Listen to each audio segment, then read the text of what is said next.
Y si encontráramos que dentro de nuestras propias revoluciones, incluyo todas las de América Latina, el aparato burocrático nos está conspirando también, ¿no tendríamos que regresar a nuestra revolución originaria? Este es un tema muy interesante, el tema del aparato del Estado. Y por eso en los últimos días, en las últimas semanas, he vuelto a revisar los textos desesperados de Lenin, allá el del 22, del 23, del 21, que es, claro, salvando las distancias de su revolución tan grande. Los procesos revolucionarios en América Latina hemos heredado el viejo aparato de Estado y la vieja burocracia. La hemos heredado. Se han dado con tal velocidad, en el caso del presidente Chávez o en el caso de Bolivia, que no hemos tenido tiempo de 10, de 20, de 30 años previos para ir formando un nuevo intelecto administrativo capaz de asumir la conducción del nuevo Estado. Por eso se asumen operaciones que van paralelas al Estado. Tiene que hacerse una especie de grupos comando. Caso, por ejemplo, en Venezuela, las misiones. Las misiones, que son grupos comando que tienen que ir rompiendo la pesadez administrativa para poder ejecutar y llevar adelante las decisiones fundamentales del Estado. Pero bueno, hemos heredado una vieja burocracia. Recién está surgiendo una nueva generación de jóvenes profesionales con una nueva mentalidad. Porque ¿cuál era la mentalidad aquí en Bolivia, Mario? No hacer nada. Como era un Estado deficitario, un Estado endeudado, un Estado miserable, porque el dinero se iba con los extranjeros. Venía una comunidad y le pedía agua, no hay dinero. Le pedía una escuela, no hay dinero. Le pedían incremento salarial, no hay dinero. Una carretera, no hay dinero. Era una administración para decir no. Exacto. Para que venga el alcalde de una comunidad abandonada y quiero mi escuelita, haga este trámite y luego este otro y luego este otro y luego regresa. Se pasaban 3 años y al final le decían, es muy grande, vuelva a nuevamente el desgaste. Sí. Entonces, porque llega una revolución al poder y se encuentra con todas estas trabas burocráticas. Esas trabas burocráticas se convierten en armamento precisamente para poder tumbar o desgastar la revolución. Internamente, sí. Internamente. Algunos conscientemente, otros inconscientemente, pero en el fondo es también un desgaste y un lastre que uno lo amarra al pasado. Hay que ir desmontando. Eso intentamos hacer acá con una nueva generación de jóvenes profesionales que tienen ya otro tipo de mentalidad, otra actitud frente a la gente, y que pueden viabilizar la ejecución de los ingresos que el Estado comienza a recibir fruto de los procesos de nacionalización. Un dato que le gusta mencionar mucho al presidente Evo es el siguiente, Mario. Hace 6 años, el presupuesto del Estado boliviano para gastar, para construir escuelas, inversión, eran $600 millones. Hoy son 5.000, 9 veces más. Usted necesita, no solamente, eso es fruto de haber nacionalizado, sino que necesita un aparato administrativo dinámico capaz de convertir esos $5.000 millones en escuelas, en hospitales, en carreteras, en fábricas, en empresas que reditúen nuevos beneficios a la gente. Ya a los 6 años estamos en ello, pero ha costado mucho, Mario. Los primeros 4 o 5 años han sido de pesadilla, de dedicar la mitad de nuestro tiempo, primero, a acabar las conspiraciones de la embajada, de USAID, de la derecha, de los medios, y la mitad del tiempo a desmontar los bloqueos mentales y las actitudes conservadoras y hasta conspirativas de la propia burocracia estatal dentro del gobierno. Hoy ya no están así. Ya no dedicamos la mitad de nuestro tiempo a pelearnos con los funcionarios. Dedicamos, yo diría, un 20% del tiempo, porque ya hay una nueva generación mucho más dinámica, pero siempre hay que estar muy atento. El presidente decide una cosa, pero de lo que ha dicho el presidente hoy, a que esto se ejecute, antes podían tardar 8 meses. Y eso no es solamente Bolivia. Hoy hemos reducido eso, por lo menos a 2 meses. Pero de rato en rato se requiere un poco de látigo, algún funcionario por ahí para que despierte y acelere las cosas, ¿no? Pero creo que estamos mejorando, Mario. Siento que hay una nueva generación de jóvenes funcionarios del Estado con una mentalidad mucho más adecuada al momento y al servicio del pueblo. Pero todavía queda un viejo lastre que poco a poco va a ser reemplazado, sustituido sustituido ante todo. Vamos a la última cita en Cartagena. Estuvo el presidente Evo Morales. Cita en Cartagena, la última reunión de la OEA. Resultados reales de esa cita en Cartagena.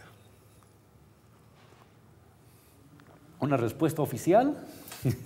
Yo diría que política y analítica. ¿Qué le puedo decir, Mario?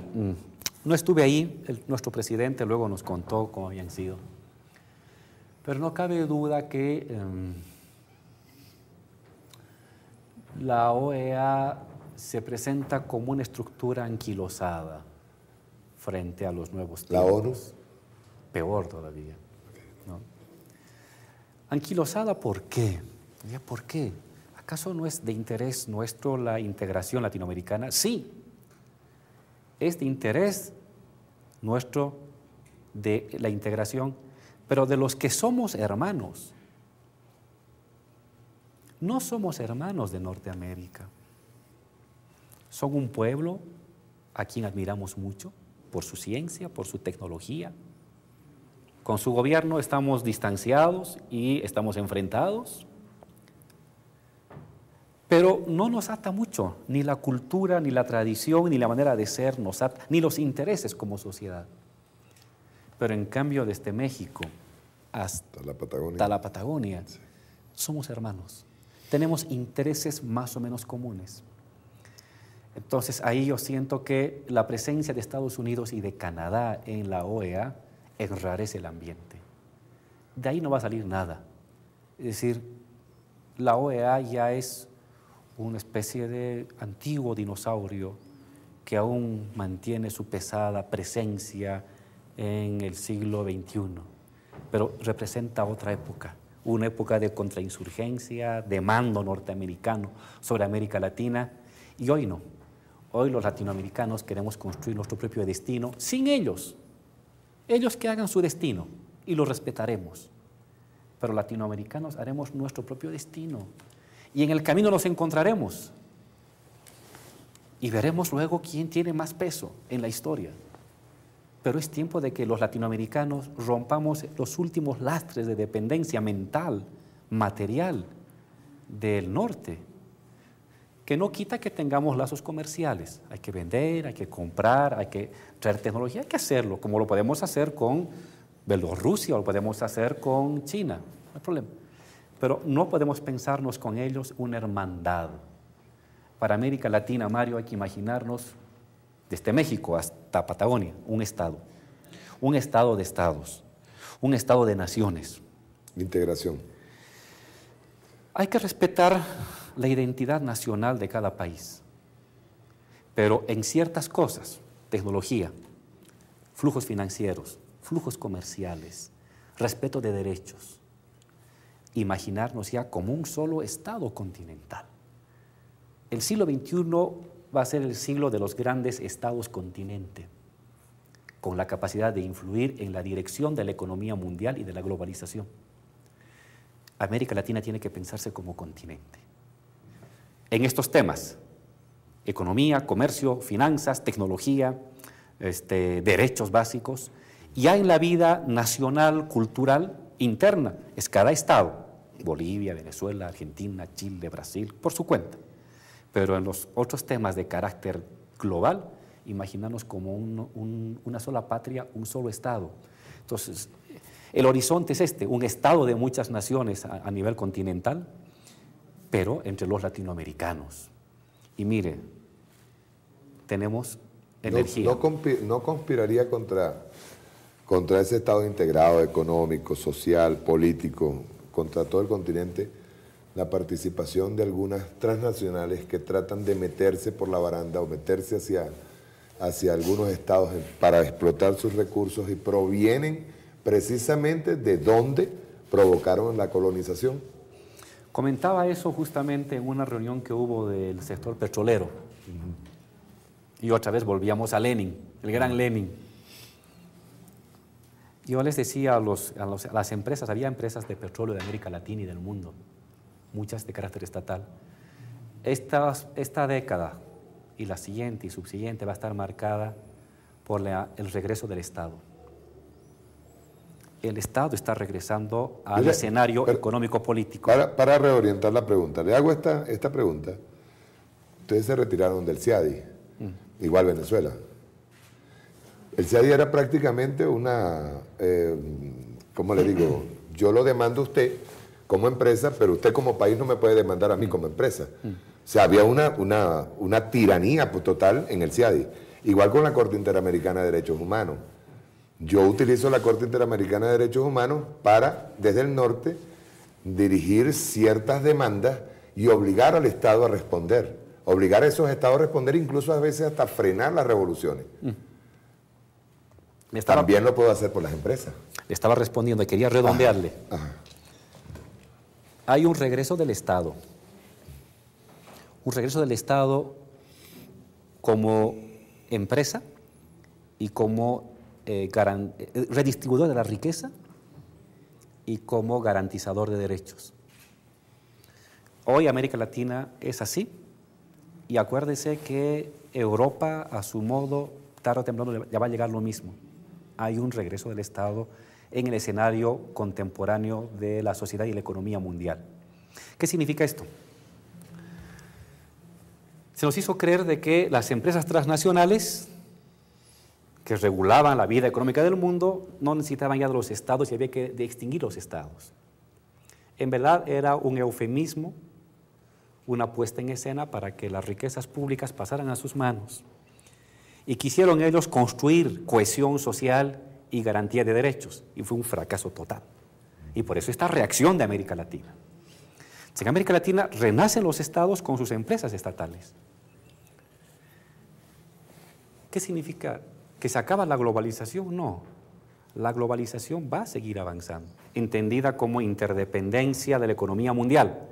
Pero ya los comandos de la globalización no van a ser las empresas transnacionales, van a ser los estados, los comandos, los que van a direccionar y regular la rapidez y las características de esta interdependencia de la economía mundial. Pongo el caso de Bolivia. Va a decir usted, oiga, vice, pero aquí en Bolivia hay también empresas petroleras extranjeras, o hay empresas mineras. Sí las hay. Y seguramente las habrá en Venezuela y las habrá en Brasil. También. Y las tiene que haber. En el sentido leninista del término. ¿Qué decía Lenin? Por eso hice este redondeo. Necesitamos su tecnología, necesitamos su inversión para aprender y producir y generar más riqueza internamente. Pero lo que no les podemos dar a ellos es ni la propiedad de lo que usan, de los recursos naturales, y jamás debemos perder el control del poder político. Bajo esas circunstancias, es posible el encuentro con las empresas transnacionales, pero ahora supeditadas a las necesidades de nosotros, de Venezuela, de Brasil, de Bolivia, de Perú, de Argentina.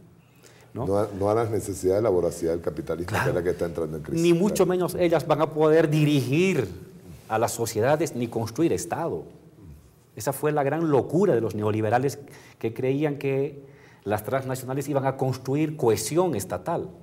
Fue la barbaridad más grande de los últimos 100 años y que hizo perder a Bolivia y a América Latina 20 años de su historia. Tiene que haber un fuerte Estado, unas empresas estatales muy fuertes, que hagan negocios sin ceder propiedad y manteniendo el mando, el poder, el control de las empresas y del poder político para que esas inversiones estén en beneficio de nosotros. Entonces, ¿qué le puedo decir? Empresa del Estado, empresa transnacional, pero ahora regulada, supeditada, subordinada, controlada a las necesidades que requiere el país bajo la conducción de sus empresas del Estado. CELAC. ¿Podría ser CELAC el mecanismo que sustituya, por ejemplo, a organizaciones caducas como la OEA? Me inclino más por UNASUR. Está todavía muy joven. Es más todavía una voluntad, una idea, que una materia. Pero creo que UNASUR o cualquier estructura latinoamericana, de latinoamericanos, sin norteamericanos, es la clave del destino estatal continental de nuestros países. Entonces, cualquier otra estructura que haya internamente que coadyuve a esta integración de intereses latinoamericanos es bienvenida. Lo que sí ya no va son estructuras de contrainsurgencia. La OEA fue imaginada como un mecanismo de contrainsurgencia continental. Y bueno, lo que queda es una oficina, los encuentros presidenciales, que hay que asistir medio de rigor, pero en el fondo ya no se resuelven ahí los grandes problemas del continente. Gracias a Dios, porque lo haríamos bajo tutela norteamericana. Los grandes problemas del continente tenemos que resolverlos los latinoamericanos, la reunión de presidentes y de sociedades latinoamericanas. Que imaginamos nuestro destino separado del destino de Norteamérica. Y algún rato nos encontraremos, pero cuando nosotros seamos fuertes. Ahorita el encuentro entre ellos y nosotros es de un gigante frente a un pequeño. Pero en el caso, por ejemplo, decía un diputado hace poco, creo que diputado o senador por Ecuador, en Ecuador, decía que, por ejemplo, la CELAC podría estar capacitada como para crear un organismo como la Corte Interamericana de Derechos Humanos, pero sería ya hacia lo latinoamericano, no como un mecanismo de manipulación en contra de los pueblos latinoamericanos. Cualquier iniciativa de los latinoamericanos para su autorregulación interna, excelente, excelente, pero de los latinoamericanos. No necesitamos ya ni padrinazgos, ni tutelaje alguno.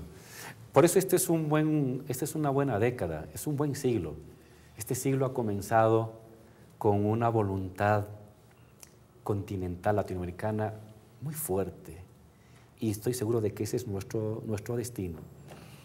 No solamente que hay que crear, cuando le decía un Estado de naciones latinoamericana, es un ámbito donde los temas locales de cohesión y de derechos básicos los administra cada Estado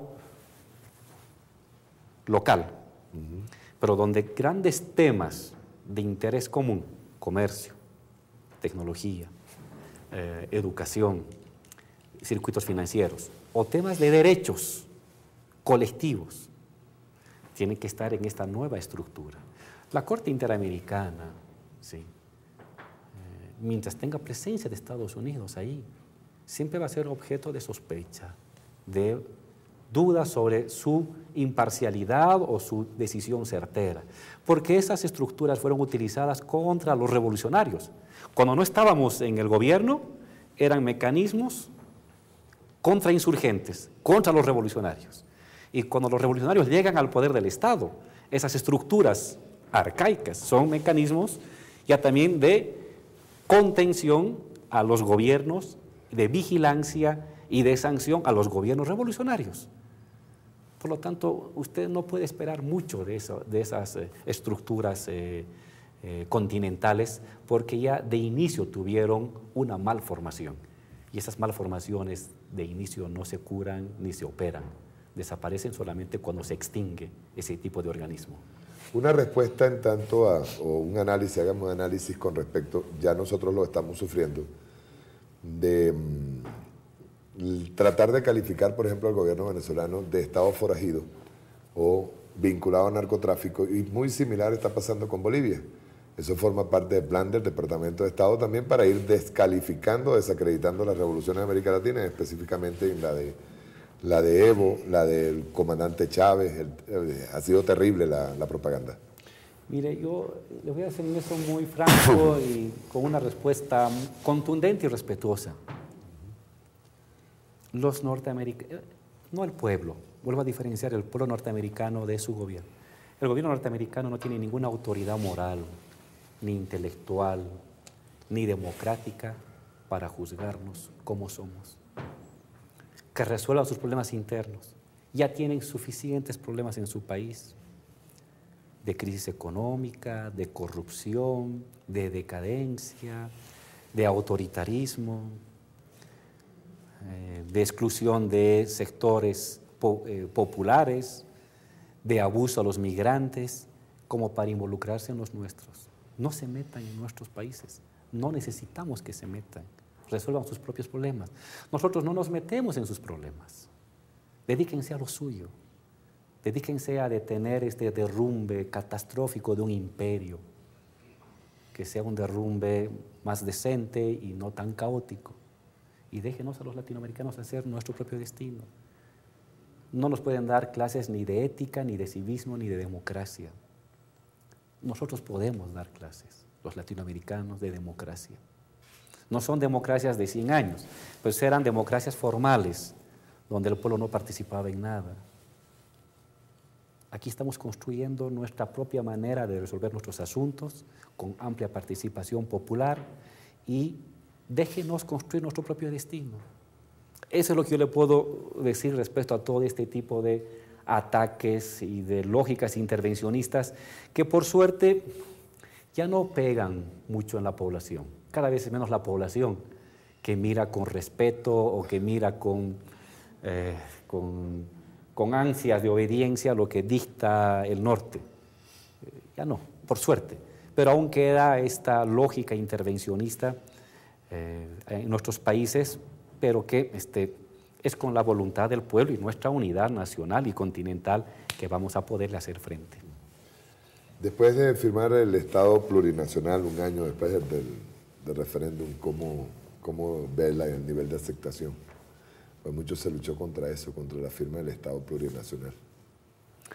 Bueno, el Estado plurinacional y en general nuestra Constitución, ¿no? Nuestra Constitución es un ideario, es un horizonte, un norte frente o un sur, hacia dónde ir, que contiene los elementos básicos de lo que somos y de lo que queremos ser hacia adelante, ¿no? Es casi un programa de época, un programa de sociedad en su conjunto, ¿no? Más que un decálogo de derechos, es un programa que tiene 3 pilares: la plurinacionalidad, la autonomía y la economía diversa o plural. En la plurinacional es este reconocimiento de los pueblos con derechos similares, de las naciones indígenas, 32 naciones en nuestro país, indígenas, que ahora aparecen en igualdad de condiciones. Resta mucho para ir desmontando la exclusión colonial, mucho. No basta que esté en la Constitución. La Constitución es el horizonte, muy bien, hay que caminar ese horizonte, hay que andar el horizonte para llegar al horizonte, ¿no? Pero están en lo fundamental el reconocimiento material, institucional de esos pueblos, de esas naciones. Lo que nos falta es ir desmontando en las cabezas de las personas los mecanismos de exclusión. Y eso tardaremos todavía por lo menos. ¿Los sectores de la burguesía han aceptado? Nunca va a aceptar que los indígenas que antes eran sus pongos, eran sus peones, sus empleadas, sus meseros, sus jardineros, sus obreros, hoy sean sus presidentes. Al menos en esta generación no la va a aceptar nunca. Quizás sus hijos lo pueden aceptar. Ellos viven con un trauma, sin duda, que ha hecho un cataclismo interno en su identidad, pero están obligados a aceptarlo por la impronta, porque es mayoría, porque se han hecho sentir y respetar como mayoría indígena, ¿no? Pero yo le aseguro que en el fondo más íntimo esos señores no aceptan pues que el peón ahora sea el presidente o el obrero, su obrero a quien lo maltrataba ahora sea su ministro. No lo aceptan, lo tragan. Pero bueno, lo importante en todo esto es mostrar que no hay revanchismo en ello, que esta modificación de las cosas, que los que están arriba ahora los estaban abajo, ahora están arriba, no viene con revancha, sino que el movimiento indígena y el movimiento obrero y popular, que ahora es gobierno y ahora es poder, porque ahora usted tiene ministros obreros, tiene ministros indígenas, tiene ministros o diputados o asambleístas o que eran trabajadoras del hogar, que eran albañiles, ahora son autoridades del Estado, que ellos incorporan al patrón, al hacendado, en igualdad de condiciones, que no hay venganza, lo estamos mostrando en los hechos, sino que lo incorporamos, que este es un gobierno para todos, que también el patrón y el hacendado tiene derecho a ser reconocido en sus derechos y prerrogativas, pero ya no como la máxima jerarquía, sino como un boliviano más. Lo estamos demostrando paso a paso, pero le puedo garantizar que aún va a costar mucho hacer entender de que así es el orden de la vida a partir de ahora, ¿no? Hay que cambiar las mentalidades, y eso es una generación entera para que cambie la mentalidad. Relaciones de Bolivia con Europa. Bueno, nosotros siempre hemos buscado en generar relaciones con todo el mundo, Mario. Con América Latina en particular, fundamentalmente, es nuestra prioridad. Multipolaridad. Pero también relaciones con Europa, relaciones con Asia, relaciones con Estados Unidos. La hemos buscado. Mario, yo he ido 3 veces a Estados Unidos, 3 veces a caminar por los pasillos de su parlamento, a tocar las puertas para hablar de las necesidades de nuestro país y del acompañamiento que tiene que haber y de la búsqueda de una convivencia respetuosa entre estados y gobiernos. El presidente me mandó 3 veces. Hemos dado las pruebas de buscar las mejores relaciones con todo el mundo.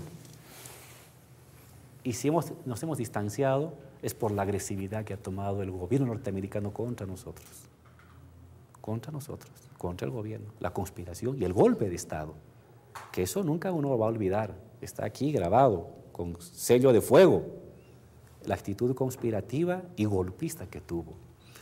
Vamos a seguir buscando buenas relaciones, vamos a seguirlas buscando, vamos a volver a tocar las puertas. Pero sepan que cuando alguien se involucra en temas nacionales, la respuesta va a ser contundente. No vamos a bajar la cabeza, como hacían anteriormente los gobernantes, que con una bequita a la hija o un financiamiento para su empresa,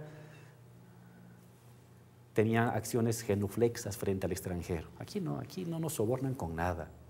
La única manera de sobornar al presidente y al vicepresidente es matándolos. No tienen otra manera frente a nosotros. ¿Existen planes para eso? Pero entonces le decía, antes de entrar a este temita, con Europa igualmente hemos buscado buenas relaciones, entendemos que hay una crisis europea, fruto de estos procesos de neoliberalismo salvaje que ha habido en el continente, tienen sus problemas. Confiamos en que más pronto que tarde el pueblo europeo encontrará la salida, la solución de un nuevo destino, de un nuevo horizonte de economía y de política en favor ya no de los banqueros, ni de los fondos de pensiones, sino del pueblo de la calle, del joven, del trabajador, del estudiante. Pero si empezamos buscando las mejores relaciones con ellos, igualmente con Asia, ¿no? Somos un país respetuoso del mundo entero, que no nos involucramos en la vida política del resto y que pedimos respeto por la nuestra. Pero la respuesta no siempre es así. Usted hablaba de los intentos si ha habido intentos de asesinato. Claro que ha habido intentos de asesinato, Mario. El año 2008, fines del 2008 y 2009, los servicios de inteligencia del Estado detectaron a un grupo de mercenarios extranjeros que llegaron aquí a Bolivia, se vincularon con sectores de extrema derecha empresarial del país, comenzaron a juntar dinero, comprar armas, reclutar personas, tener cursos de entrenamiento militar y hacer planes de seguimiento a los gobernantes, especialmente al presidente. Los servicios de inteligencia detectaron ello, los buscaron apresar, hubo un enfrentamiento armado, se apresó a 2, 3 de ellos, otros 2 murieron en el enfrentamiento, se encontró sus papeles, su computadora, hemos sacado los archivos borrados, incluso las propias computadoras. Usted sabe que siempre queda el registro. Exacto. Siempre queda el registro, hasta lo que escribe queda el registro. Ese es un backup que Así queda es. interno, sí. Y ahí se encontró cosas sorprendentes, como un mapeo militar de las ciudades de Bolivia, lugares donde había que atacar para expropiar armas, las zonas donde vivían los comandantes de las Fuerzas Armadas, de la policía, para detenerlos o atacarlos o presionar a sus familias. Y encontramos planes de derribamiento de los helicópteros. Estaban ahí unos planos de esos usos de estos misiles, tierra-aire. Tierra-aire. No me acuerdo el nombre. Los dibujos de los helicópteros que usaba el presidente, tanto el actual como el Super Puma. Los dibujos del Super Puma, si tenían o no tenían blindaje, si tuvieran blindaje o no tuvieran blindaje, qué tipo de proyectil había que usar, en las computadoras personales de los separatistas y terroristas. Estaban ahí. Y públicamente lo admitieron. Hay una grabación que salió públicamente donde decía que si se hubieran enterado un poquito antes de una reunión que había en el lago, donde se reunió todo el gabinete, si hubieran sabido 2 días antes, hubieran preparado algún tipo de operativo para aniquilar a todos. Es decir, había en marcha un proceso de... ¿No es esa una medida desesperada porque provocaría incluso una guerra de 500 años en los pueblos latinoamericanos? Parte de los planes, Mario, de este intento separatista del año 2008-2009 era promover un enfrentamiento armado entre bolivianos, reivindicar un otro estado llamado de la Media Luna, que abarcaría los departamentos de Santa Cruz, Beni y Tarija, y inmediatamente convocar, porque evidentemente iba a haber un enfrentamiento fratricida, y convocar la intervención de los cascos azules de las Naciones Unidas. Ese era el destino si es que no lográbamos desbaratar con los servicios de inteligencia de la Policía Nacional este intento separatista. Si hubiera sido eficiente y eficaz lo que habían planificado, ahorita, Mario, usted no estaría hablando con el vicepresidente de Bolivia, estaría hablando aquí con un casco azul. En serio, la cosa era un plan macabro y todavía hay algunos antipatrias, yo diría antipatrias, que se atreven a defenderlos, a defender a quienes querían promover este enfrentamiento entre bolivianos y esta separación de nuestra querida patria Bolivia. Gracias a Dios y a los servicios de inteligencia se detectó, se impidió y ha sido desbaratado ese plan de separación de Bolivia más peligroso que yo recuerda desde la existencia que tiene nuestro país. Una pregunta, ahora, no hablando ya de conspiraciones, ¿cuáles son los peligros para la revolución en Latinoamérica? Hablemos de la conformación, del Estado. ¿Cuáles son los peligros, cuáles son los retos que tiene la revolución en Latinoamérica? Diferenciaría los retos de los peligros, Mario. Retos.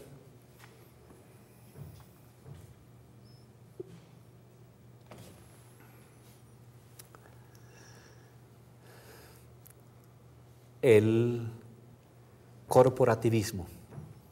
Toda revolución significa un ascenso, un despertar a la vida política de las amplias masas populares, que se vuelven revolucionarias porque ven el mundo en su conjunto, porque ven el interés de Bolivia en su conjunto. Pero hay momentos en que esas mismas organizaciones pueden replegarse al ámbito estrictamente corporativo,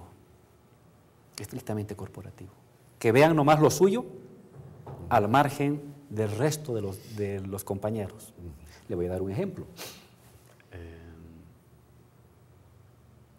El año pasado, hoy mismo, los compañeros que están marchando, los compañeros de la marcha,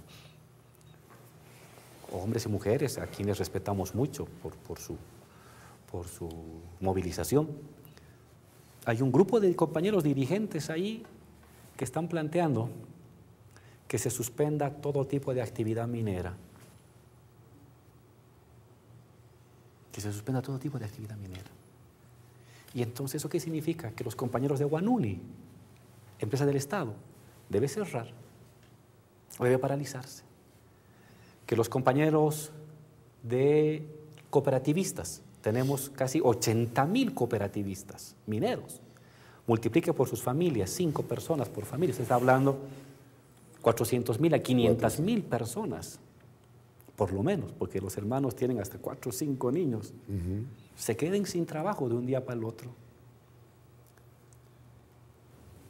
Es decir, hay a veces la intención de algunos dirigentes o sectores de reducir mi interés como el interés supremo, corporativo, local, personal, dejando de ver el interés del resto de la población. Ese es uno de los digamos, de los retos, y de ahí la importancia de seguir promoviendo el interés universal, el interés colectivo de todos. Ese es uno de los primeros retos. El segundo de los retos es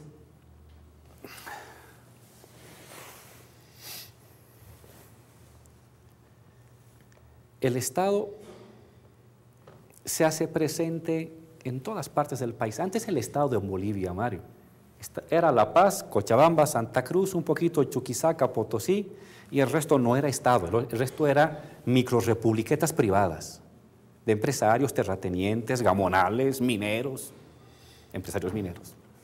Con el presidente Evo, el Estado ocupa el territorio, sienta soberanía. Muy bien, lleva Estado a todas partes. Pero antes, donde no había Estado, por ejemplo, el presidente Evo cuenta su experiencia en Chapare. Aquí no había Estado, dice el presidente Evo. ¿Quién hacía la escuela? Nosotros hacíamos la escuela. Los comunarios, los campesinos hacían su escuela. El camino, no había Servicio Nacional de Caminos, no había Estado. Ellos metían el tractor, su propio tractor, o a mano, colocaban piedras y construían su propio camino. Los caminos, la escuela, el hospital, lo hacían los propios compañeros. Había un sindicato-Estado muy fuerte, el Estado era débil. Ahora el Estado se ha vuelto fuerte. Las cosas que hacía el sindicato ahora las hace el Estado. Entonces el sindicato puede debilitarse, porque ya no hace lo que antes hacía. ¿Qué corresponde? Que el sindicato, para mantener su fortaleza, en vez de debilitarse, pásese su energía hacia el ámbito de la economía. Que el poderío sindical se traduzca en control de la economía, local, regional y nacional. Ese es nuestro gran reto. El Estado es la obligación que lleve derechos, salud, educación. Poder popular.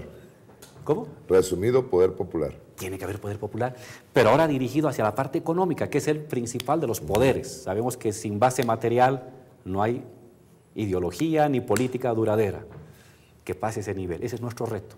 Cómo construir en los siguientes años poder económico en la economía local, regional, comunal, departamental de los sindicatos, de las agrupaciones indígenas, originario, campesinas, obreras y populares. Segundo gran reto.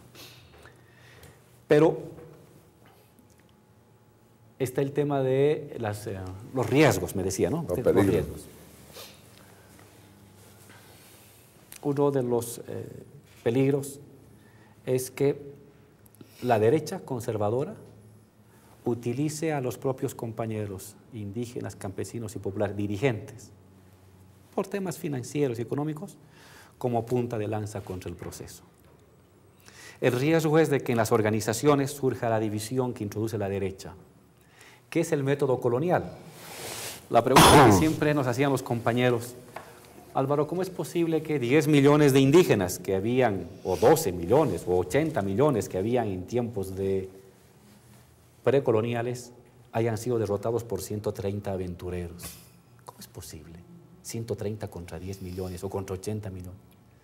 La gran habilidad que tuvo, la desastrosa habilidad que tuvieron los españoles, fue dividir. Se enfrentaban a una comunidad indígena contra otra comunidad indígena. No morían los invasores. Los que morían eran indígenas contra indígenas. Y sobre esa guerra fratricida entre indígenas, el poder imperial español se pudo consolidar. Es el método colonial de dominación. Ese es el riesgo. Que sobre un bloque popular indígena que requiere permanentemente ser revitalizado, la derecha utilice a un dirigente, a un compañero de una organización con intereses corporativos para intentar abrir cuña y hacer enfrentamiento entre movimientos indígenas y populares. Y de ahí la gran importancia de la unidad de este movimiento indígena, obrero, originario, campesino. Bueno, esa es una de las cosas. Unidad también en toda Latinoamérica de los movimientos revolucionarios. La estamos construyendo. Quisiéramos construirla más rápido, ¿no? Y ver en términos más materiales. Respetando siempre las diferencias y todo, pero hay que hacerla, ¿no? Esto es lo hermoso de ahora, Mario. Lo hermoso de este momento es que no hay un modelo al cual ceñirse, decir, este es el modelo que todos tienen que imitar. No. Venezuela ha hecho lo suyo a partir de sus propias características, de sus propias raíces, de su propia historia popular. Bolivia está haciendo lo suyo a partir de su propia historia popular, de su sedimento cultural. Y lo mismo lo está haciendo Nicaragua y Ecuador. Lo bello del momento es que cada país y cada revolución respeta lo que hace la otra. Y sobre ese respeto fundamental, básico, se comienzan a construir las alianzas en lo internacional, en lo económico, en lo estratégico productivo. Por lo tanto, soy un convencido que sobre esta base del respeto de las identidades históricas de cada país, los procesos revolucionarios están comenzando a construir unidades. La hermandad de América Latina hoy es mayor que nunca, pero esa hermandad hay que darle base material.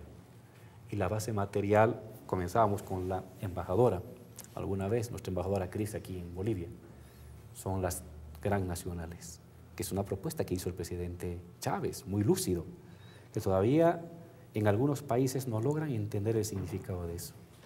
Esta gran nacional es la base material de este Estado de naciones de carácter latinoamericano, pero cuesta, incluso a nivel de las burocracias de cada país. Es más fácil verse como país que verse como continente. Y ahí va usted a encontrar el,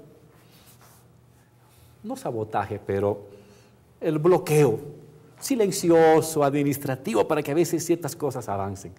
Pero estoy convencido que mientras se mantiene esa decisión de nuestros presidentes y de las organizaciones sociales, esta base material más tarde que nunca la vamos a construir. Este es nuestro gran reto a nivel continental, una base material de la unidad continental. Porque si no, son deseos, son documentos, pero ¿dónde está la base material de esa unidad continental? Las empresas transnacionales es un buen punto de partida. Finalmente, el comandante Hugo Chávez visto por Álvaro García Linera.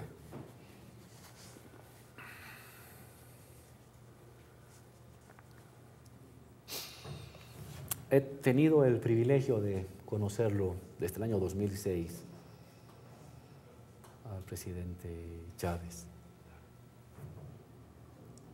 Y la última vez que lo vi fue cuando lo posesionaron al presidente Ortega en Nicaragua. El presidente no pudo ir y me pidió que yo fuera. Con esa imagen final del acto, cuando finalizaba el acto, puedo más o menos retratar lo que siento que es presidente Chávez. En la Plaza de la Revolución estaba la gente, habló el presidente Ortega, la gente lo aplaudió, muy emocionada, el pueblo, y el protocolo nos comenzó a retirar. Y el presidente Chávez, con mucha humildad, no permitían que entrara el protocolo de ningún país, solamente era el protocolo nicaragüense, que nos hacía salir por una ruta. Y el presidente Chávez, con una humildad extraordinaria, silenciosamente comienza a moverse por un costadito para retirarse. inmediatamente lo asedian. Lo asedian los otros presidentes, lo asedia la prensa, lo asedian el funcionario de protocolo o la señorita que llevaba el vaso de agua y le rodean al presidente Chávez, ¿no? Y yo intenté, era uno más de los curiosos, me acerqué pues para asediarlo al presidente Chávez. Y el presidente Chávez, muy respetuoso, tenía una palabra para cada cual. Le preguntaba, se encontró creo con el canciller de Cuba, luego se encontró con quien sea, con un periodista, se encontró con la señorita que llevaba el agua y le preguntaba 2, 3 cosas y luego le respondía. Y le respondía con un optimismo estratégico que la persona que inmediatamente retiraba, porque habían 100 o 150 a su alrededor, quedaban sorprendidos. Y para cada una de las personas que le hablaban del tema de una entrevista o del tema de una inversión o del tema de Naciones Unidas, lo oía, inmediatamente procesaba y le hacía una propuesta. No le daba una respuesta, no era de las respuestas, lo que le hacía era, le daba un camino para que él mismo comienza a buscar sus respuestas. Me impresionó mucho y creo que retrata de cuerpo entero al presidente Chávez en cómo es, cómo enfrenta y cómo aborda las cosas del mundo y de su pueblo, con un optimismo estratégico, con una humildad para oír y una gran lucidez para poder orientar, no dar las respuestas, sino dar los mecanismos para que la gente encuentre sus propias respuestas a sus propios problemas. Y en su cabeza tenía el mundo,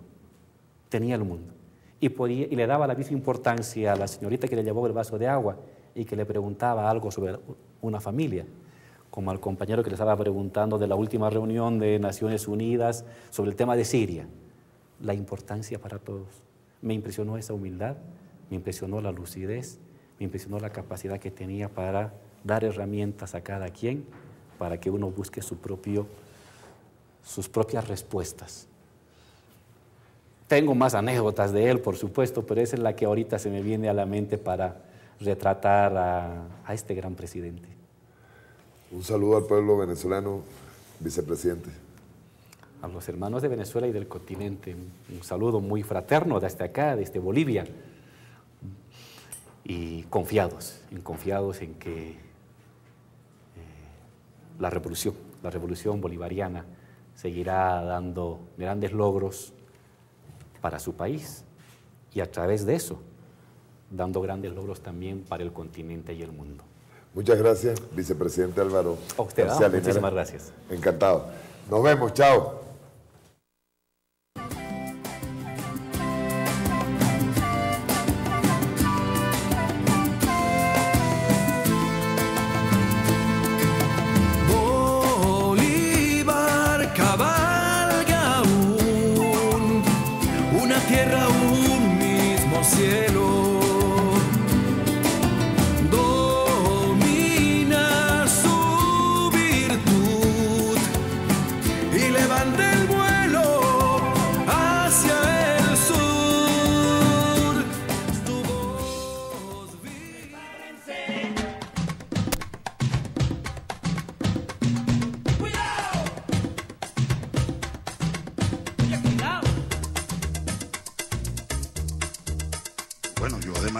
Yo no soy solo cristiano, yo soy un revolucionario y también soy marxista. Asumo el marxismo. Revolución es sentido del momento histórico, es cambiar todo lo que debe ser cambiado, es igualdad y libertad plena. No se trata de solo de hablarlo y proclamarlo, hay que construir el socialismo. Nuestro socialismo en el siglo XXI, en Venezuela, en el marco de América Latina y en el marco de los acontecimientos mundiales.